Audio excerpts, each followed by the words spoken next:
Welcome to Love Lies Chronicles. I'd love to know what you think. Every comment helps me make the next story better. Subscribe to stay tuned. Want to know what happens when your wife plays games with your marriage? She finds out real quick that some men don't play along. The moment I shook that guy's hand and told him she was all his, the look of pure shock on her face made everything that followed completely worth it. It started on a Friday afternoon.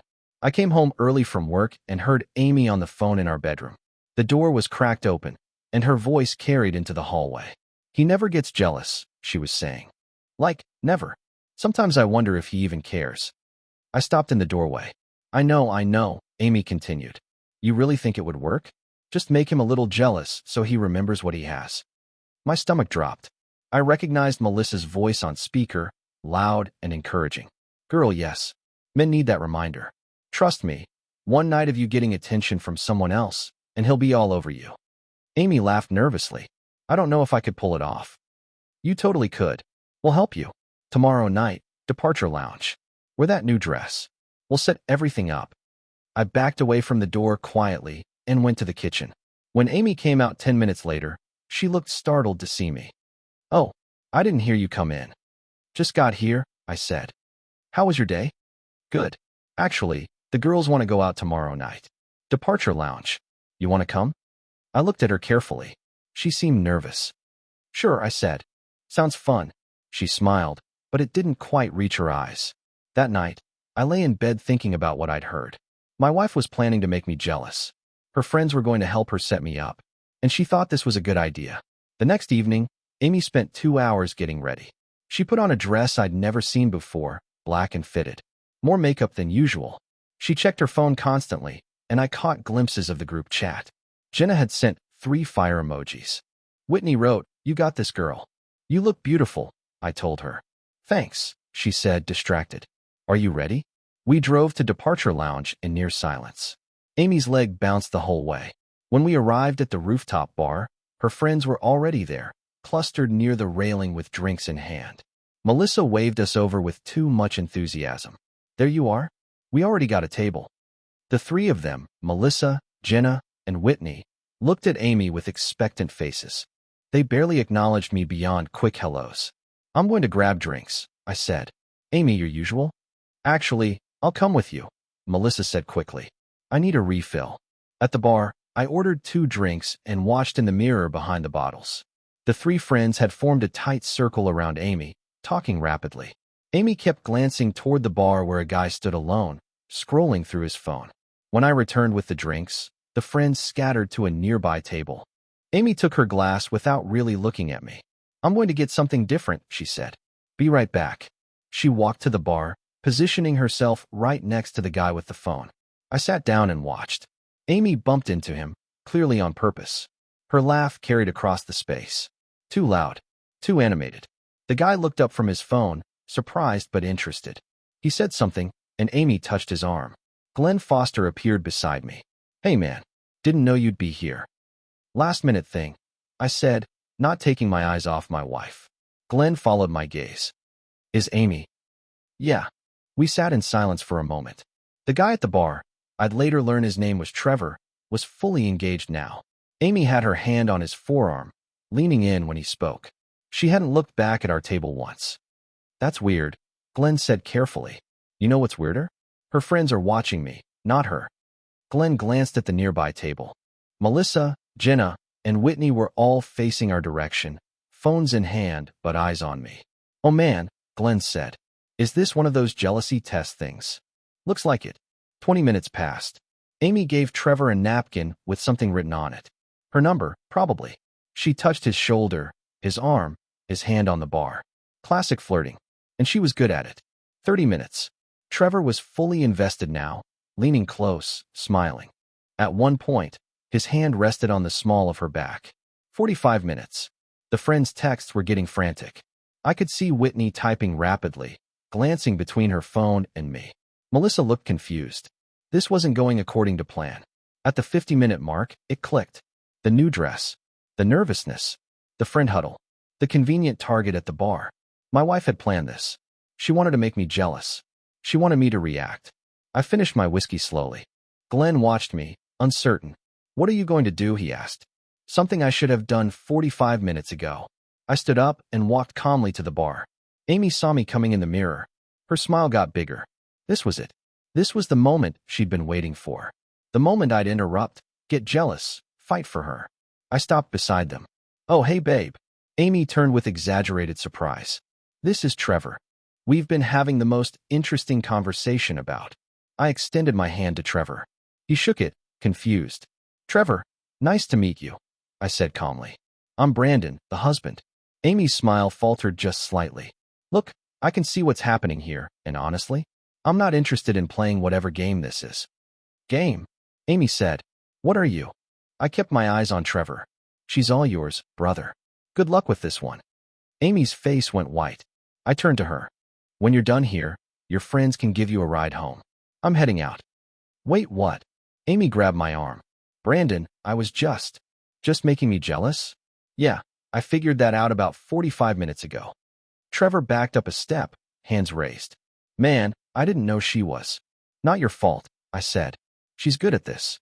I pulled out my wallet and placed cash on the bar for my tab. Amy's hand was still on my arm, but her grip was weak now. The confident smile had completely collapsed. Her mouth opened and closed without sound. "Enjoy your night," I said. I walked past the friends' table without looking at them. Behind me, I heard Melissa start to say something, but I kept walking. The elevator ride down felt longer than it was. My phone started buzzing before I reached my car. "Amy, where did you go?" "Brandon, answer me." "You're being ridiculous." "I was just talking to someone." I drove to my brother Roger's house in Selwood. The texts kept coming. "Amy, the girls are taking me home. We need to talk about your reaction. You embarrassed me in front of everyone. This is so childish. I'm home. Where are you?" "Brandon, seriously, where are you?" By the time I pulled into Roger's driveway, there were 11 messages. I turned my phone to silent. Roger opened the door in sweatpants, holding a beer. "Brandon, what's going on? Can I crash here tonight?" "Of course. What happened?" Inside, Roger's wife Kate paused their movie. I told them everything. The overheard phone call, the setup, the hour at the bar, the handshake moment. Kate's jaw dropped. "Wait, she tried to make you jealous on purpose? That's insane." "And her friends planned it?" Roger said. "I heard them yesterday. I just didn't realize this was the plan." Kate shook her head. "That's toxic. Like, genuinely toxic behavior." My phone kept buzzing on the coffee table. Roger picked it up and scrolled through the messages. "Notice how it goes from angry to defensive to apologetic," he said. "Classic manipulation." "She's not even apologizing for the right thing," Kate added. "She's sorry you left, not sorry she did it." They set up the guest room. I lay in bed watching the ceiling, replaying the moment at the bar. The look on Amy's face when she realized I was actually leaving. The smile collapsing. The panic replacing confidence. Around midnight, I got up and went to the kitchen for water. Roger was still awake, sitting at the table with his laptop. "Can't sleep either?" he asked. I shook my head and sat down across from him. "You know what the worst part is?" I said. "It's not even the flirting. It's that she thought so little of me that she believed I'd fall for it." Roger closed his laptop. "What do you mean?" "She thought I was so insecure, so desperate, that watching her with another guy would make me fight for her attention. Like I'm some caveman who needs to mark his territory." "That's pretty insulting when you put it that way." "It is insulting. She's been my wife for 18 months. We've been together for 4 years. In all that time, have I ever given her a reason to think I don't value her?" Roger shook his head. "You've always been solid with her. Everyone can see that." "Exactly. So where did this come from? Her friends plant one seed of doubt, and suddenly our entire relationship isn't enough?" "Those friends are toxic," Roger said. "Melissa especially. You know she's been divorced twice, right?" "I didn't know that." "Yeah. And both times, according to what Kate heard, she was the one playing games, testing her husbands, creating drama where there wasn't any." I thought about that. "And now she's giving Amy advice." "Now she's giving Amy advice," Roger confirmed. "Misery loves company." We sat in silence for a moment. "You did the right thing," Roger said finally. "Walking away, not playing the game. She needed to see that actions have consequences." It didn't feel right. It felt terrible. The right thing usually does. That's how you know it's right. I went back to bed after that, but sleep didn't come easy. I kept seeing that moment. The handshake. Trevor's confused face. Amy's smile disappearing. The friends frozen at their table. And I kept asking myself the same question. Who was the woman I married? Because the woman at that bar, performing for her friends, trying to manipulate me into jealousy, that wasn't someone I recognized. My phone showed 3 missed calls and 15 more texts by morning. Sunday morning, I drove home to get clothes. Amy's car was in the driveway. When I walked in, she jumped off the couch. Oh, thank God. I was so worried. She looked terrible. Red eyes. Still in yesterday's clothes. I'm just here to get some things, I said. Things? What do you mean, things? I walked past her to the bedroom. She followed. Can we please talk about last night? Sure, I said, pulling a duffel bag from the closet. You want to start, or should I? I think you owe me an explanation for that scene you made. I stopped packing. I owe you an explanation? You humiliated me in front of my friends and some guy I was just talking to. Some guy you were flirting with for an hour. I wasn't flirting. We were just having a conversation. I turned to face her. Do you touch all strangers the way you touched him? I didn't. You had your hand on his arm at least a dozen times, Amy. You gave him your number on a napkin. Were you watching me? You were 10 feet away in clear view. Everyone was watching. She crossed her arms. You're being paranoid. Why did you do it? I asked quietly. Do what? Have a conversation? Try to make me jealous. And don't lie. I heard you on the phone with Melissa Friday afternoon. Her face went pale. She opened her mouth, then closed it. The new dress, I continued. The friend group already there. The convenient single guy at the bar. You planned this. The girls just thought. She started. They said you take me for granted. So you decided to flirt with a stranger to test me? It wasn't a test. Then what was it? She struggled to find words. I'm going to stay at Rogers for a few days, I said, zipping the duffel bag. You're leaving me? I'm taking space to think about what kind of marriage this is. Her eyes filled with tears. Please don't go. You told me to leave last night. Just not in those exact words. I walked out. Behind me, I heard her start to cry. I sat in my car for a moment before driving away. Through the living room window, I could see Amy on her phone. Even from here, I could tell she was calling someone. Probably Melissa. Probably looking for validation that I was the one being unreasonable. Back at Rogers, I told him about the conversation. She still doesn't get it, I said. Give her time. Reality will sink in eventually. But I wasn't sure about that. Because in my experience, people who don't want to understand something will find every reason not to. My phone buzzed. A text from Glenn. Dude, Amy just called me. Asked me to talk to you. Said you're being stubborn. I texted back. What did you tell her? I told her I saw the whole thing Friday night, and you have every right to be upset. She hung up on me. At least Glenn got it. That was something. That afternoon, my phone rang. Unknown number. Hey Brandon, it's Melissa. I put it on speaker. Roger was listening. What do you want, Melissa? Look, we may have given Amy some bad advice, but she didn't mean anything by it. What advice exactly? Just that. You know, sometimes guys need a reminder of what they have. By making them watch their wife flirt with someone else. It wasn't supposed to go that far. How far was it supposed to go? Melissa hesitated. Just enough to make you a little jealous. To show her you still care. I show her I care every day. I didn't need to prove it by playing stupid games. You're making this a bigger deal than it is. You convinced my wife to disrespect our marriage. That's a big deal to me. She loves you. She was just. Tell her to stop sending you to fight her battles. I hung up. 2 hours later, Whitney called. Same script, different voice. I gave her the same response. At 7:30, Amy's mother called. Brandon, what is going on? Amy called me in tears. Did she tell you what happened, Patricia? She said you abandoned her at a bar because she talked to someone. Is that all she said? She said you made a scene and left her there. That's unacceptable. I took a breath. Patricia, Amy spent an hour flirting with another man to try to make me jealous. It was planned by her friends. Amy wouldn't do that. She's not that kind of girl. I watched it happen. You must have misunderstood. Amy is very friendly. Maybe you mistook.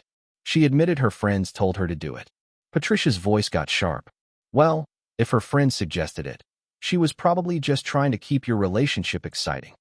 By humiliating me in public, you humiliated her by leaving. She humiliated herself by going along with a stupid plan. How dare you speak about my daughter that way? Your daughter is my wife, Patricia. She disrespected our marriage because her friends told her to. If you don't come home and fix this, you'll regret it. Good night. I hung up and turned off my phone. Roger brought me a beer. Her whole family is going to circle the wagons. Let them. I'm not the one who needs to apologize here. An hour later, I turned my phone back on to find a text from Cynthia Torres, my best friend from college. Just heard from Glenn what happened. You okay? Cynthia and I had been friends for 12 years. She was the one person who would tell me the truth, even when I didn't want to hear it. I called her. Hey, she answered. Glenn gave me the basics, but I want to hear it from you. I told her everything. The overheard phone call, the setup, the hour-long performance, the handshake. When I finished, she was quiet for a moment. Brandon, I'm going to say something, and I need you to hear me. Okay. What Amy did was emotional manipulation. Pure and simple. She manufactured a situation designed to make you feel threatened and insecure. That's not love. That's control. Her friends put her up to it. She's a grown woman who made her own choices. Stop making excuses for her. I hadn't realized I was making excuses, but Cynthia was right. The fact that she still doesn't see what she did wrong? Cynthia continued. That's the real problem. Not the flirting. The lack of accountability. Everyone keeps calling me, telling me to go home, to forgive her, because they want the situation to go away. It's uncomfortable for them. But you know what's more uncomfortable? Being married to someone who doesn't respect you. Thanks, CYN. Anytime.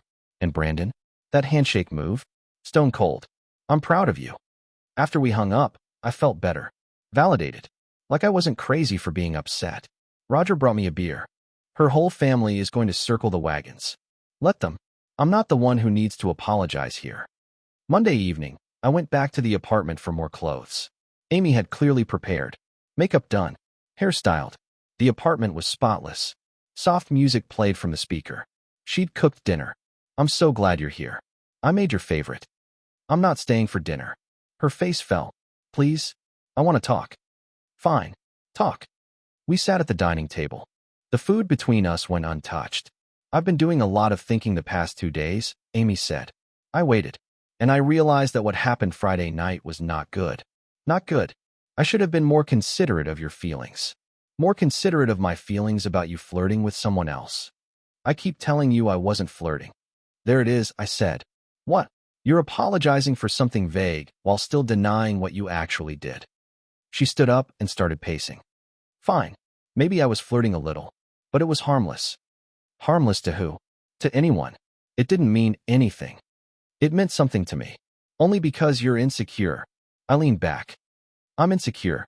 That's your explanation? Amy realized her mistake. I didn't mean. No, say it. You think I'm insecure because I don't want my wife flirting with other men. That's not what I meant. You're twisting my words. You literally just said it. She sat back down. Why did you do it, Amy? The real reason. The girls just said. I don't care what they said. Why did you do it? Because you never get jealous. You never seem to care. I don't get jealous because I trust you. I trusted you. Exactly. You just trust me without even worrying about losing me. You wanted me to worry about losing you?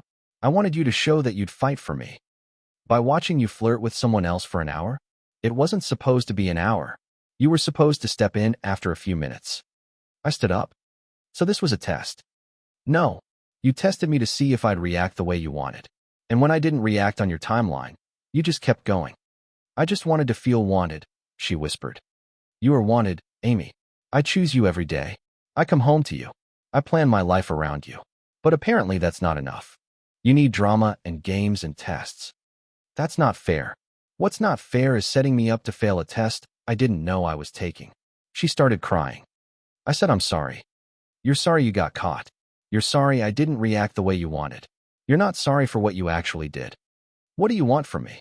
I want you to understand why what you did was wrong. And you don't. I do understand. Then explain it to me. I hurt your feelings by talking to someone else. No. You disrespected our marriage by turning it into entertainment for your friends.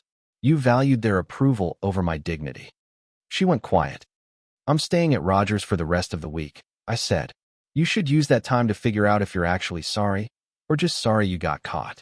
The next morning, I stopped at a coffee shop on my way to Roger's. I was waiting for my order when someone touched my shoulder. It was Jenna, one of Amy's friends. Brandon. Hi. Can we talk for a second? I looked at her.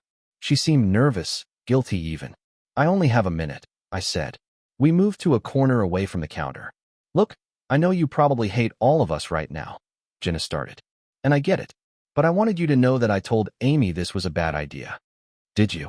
I did. Not that it matters now, but I did. Melissa was the one pushing it hard. She kept saying men need to be reminded what they have. That you were probably taking Amy for granted. I wasn't taking her for granted. I know that. Anyone who's seen you two together knows that. But Melissa, she's got this thing about men. Her divorces really messed her up. That's not my problem. Jenna nodded. You're right. It's not. I just wanted you to know that not all of us thought this was a good idea. And what you did Friday night, walking away like that took guts. It took realizing my wife cared more about impressing you all than respecting me. She flinched. Yeah, I can see that now. For what it's worth, Amy's a mess. She's been calling me and Whitney crying, saying she doesn't know how to fix this. She could start by being honest about what she did. She is being honest. She just doesn't think it was that bad. And that's the problem. Jenna sighed. I know. Anyway, I just wanted to say I'm sorry. I should have pushed back harder against Melissa. Yeah, you should have. She left, and I got my coffee. The friend group was fracturing. That was interesting. Tuesday afternoon, Amy started texting again. I talked to a therapist this morning. She said couples often go through rough patches. I made us an appointment for Thursday at 4 p.m. Please say you'll come. I stared at my phone. You made an appointment without asking me? I'm trying to save our marriage. By assuming I'm the one who needs fixing? That's not what this is. What did you tell the therapist? Just that we had a fight about me being social. Being social. That's how you described it? I told her about Friday night. Did you tell her your friends planned it? That's not relevant. It's completely relevant. Will you come to the session or not? Not until you can be honest about what actually happened. Fine. Don't come. She'll probably tell me you're emotionally abusive anyway. Leaving your wife at a bar? That's textbook abandonment. I stared at that message for a long moment, then stopped responding. Wednesday afternoon, I needed to clear my head. I drove to Powell's City of Books and wandered the aisles, ending up in the relationship section. The irony wasn't lost on me. I was reading a book spine when I heard her voice. I knew I'd find you here. I looked up. Amy stood at the end of the aisle in sweatpants and a hoodie. She looked exhausted. Did you track my phone? We have location sharing on. I needed to see you. Amy, this isn't appropriate. Her voice rose. What's not appropriate? Trying to save my marriage? Other customers started glancing our way. Lower your voice, I said quietly. Why? Embarrassed? Now you know how I felt Friday night. A store employee approached. Is everything okay here? We're fine, Amy said. Just talking. The employee looked at me. Sir, we're fine. Thank you. He left reluctantly. You need to leave, I told Amy. Not until you tell me what you want. I want you to understand that what you did was a betrayal. I flirted with someone for a few minutes. That's not betrayal. You planned with your friends to humiliate me, to test if I'd fight for you. That's betrayal. Everyone does this kind of thing. No, they don't. She grabbed my arm. Please just come home. I'll do whatever you want. I removed her hand gently. I don't want you to do whatever I want. I want you to understand why I left. I understand. Then explain it. You're hurt because I made you feel unimportant. Close, but not quite. Then what? I'm hurt because my wife cared more about impressing her friends than respecting me. And the fact that you still don't fully see that tells me everything. She collapsed against the bookshelf, crying. I walked past her and out of the store. I drove to Laurelhurst Park and sat on a bench by the pond. I needed to clear my head, to think about what came next. An older couple was feeding ducks nearby. They must have been in their 70s, holding hands while they tossed bread into the water. The woman noticed me and smiled. Beautiful day, isn't it? Yeah, I said, though I wasn't really feeling it. They moved closer, still hand in hand. You look like a man with the weight of the world on his shoulders, the old man said. I gave a weak laugh. Something like that. Marriage troubles? The woman asked gently. I looked at her, surprised. How did you know? 52 years of marriage. You learn to recognize the look. 52 years. I couldn't imagine it right now. My wife did something that hurt me. I said. And now everyone's telling me to get over it. But I don't know if I can. The old man nodded slowly. What did she do? She tried to make me jealous. On purpose. As a test. The woman's face changed. Oh dear. That's manipulation, the old man said flatly. My first wife used to do things like that. Testing me constantly. Creating problems where there weren't any. Your first wife? I left her after 3 years. Married Margaret here 5 years later. Best decision I ever made. Margaret squeezed his hand. Not all marriages can be saved. Some people don't want to change. But how do you know? I asked. How do you know if it's worth fighting for? Ask yourself this, Margaret said. Does she make you better? Does she lift you up? Or does she tear you down and make you question yourself? I thought about the past week. The gaslighting, the deflection, the army of friends and family called in to make me feel like I was wrong. She makes me question myself, I said quietly. The old man nodded. Then you have your answer. They left after that, still holding hands. I sat there for another hour, watching the ducks and thinking about 52 years. That night, my phone rang. Amy's sister, Nicole. Brandon? It's Nicole. Hey, let me guess. Amy sent you.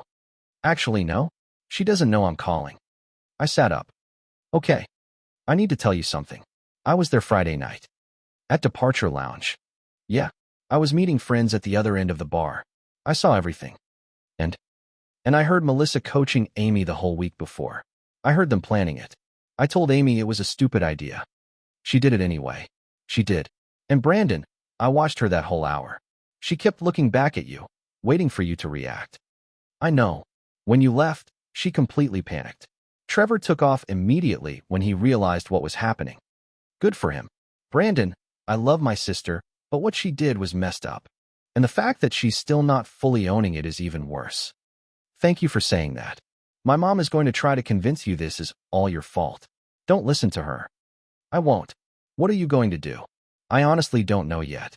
Whatever you decide, I get it. You didn't deserve that. After we hung up, I sat in the dark for a long time. Thursday evening, I texted Amy. I'm coming over at 7. We need to talk. She responded immediately. Thank God. I'll be here. When I arrived with my duffel bag, she saw it and her face fell. What's that for? We sat on the couch. I took a breath. I've made a decision. I'm going to stay with Roger for another month. After that, I'll move back here and you'll move out. What? No. Brandon. We're separating. For at least 6 months. You're leaving me? I'm creating space for both of us to figure out if this marriage can work. It can work. I'll stop hanging out with those friends. It's not about your friends. It's about your choices. I made one mistake. You made multiple choices. You chose to listen to them. You chose to plan this. You chose to go through with it. You chose to keep going for an hour. And you've chosen every day since then to minimize it. She was crying now. What do you want me to say? I'll say anything. That's the problem. You'll say anything, but you won't actually mean it. I do mean it. Amy, you tracked my phone and ambushed me at Powell's. You sent your friends to call me. You got your mother involved. You made a therapy appointment without asking me. None of that is the behavior of someone who understands what they did wrong. I was desperate. You were trying to control the narrative. She sobbed. I can't lose you. You should have thought about that before you tried to make me jealous. I laid out the terms. 6 months separated. Individual therapy for both of us. Space to figure out if trust could be rebuilt. And after 6 months, she asked. After 6 months, we'll see where we are. Maybe we work on getting back together. Maybe we don't. This is really happening. This is really happening. I picked up my duffel bag. At the door, she called my name.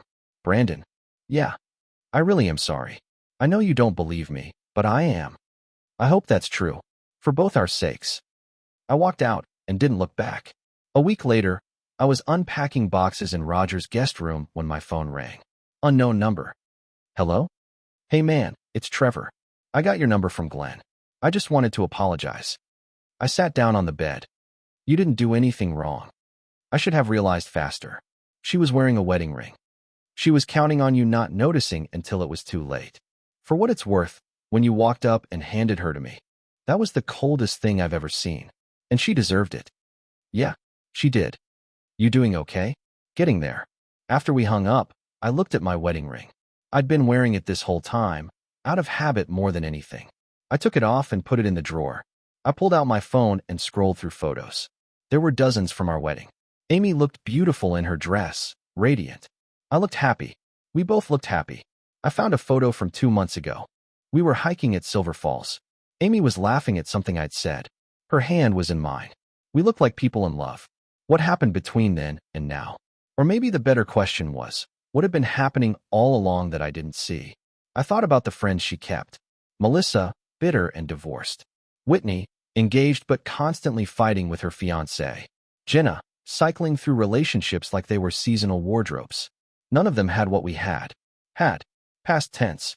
Because somewhere along the way, Amy had started listening to people who didn't know how to maintain healthy relationships.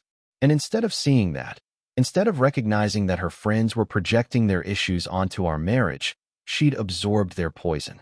She'd let them convince her that my trust was complacency, that my security was neglect, that my respect for her was taking her for granted. And then she'd acted on it. I deleted the photos from my phone. Not out of anger, but out of necessity. I needed to remember who she'd become, not who she used to be. Roger knocked on the door. Beer. Yeah, beer sounds good. We sat on his back porch as the sun set. He didn't ask questions. He just sat with me. They say time heals all wounds. I don't know if that's true, but I do know this. Some wounds you get by standing your ground are worth more than the comfort you'd get from backing down. The look on her face when her game backfired will stay with me forever. That smile collapsing. The panic replacing confidence. The moment she realized I wasn't playing. And you know what? I'm okay with that. Because I finally saw her clearly. And what I saw wasn't someone who respected me. It was someone who needed to learn to. Maybe in 6 months, she will have learned. Maybe she won't. Either way, I'll be fine. Because I learned something too. I learned what I'm worth. And I learned I'm not willing to settle for less. The door was right there. I used it. And I'd do it again. Dear listeners, that's our ending. If it resonated, subscribe to support the channel. See you next time.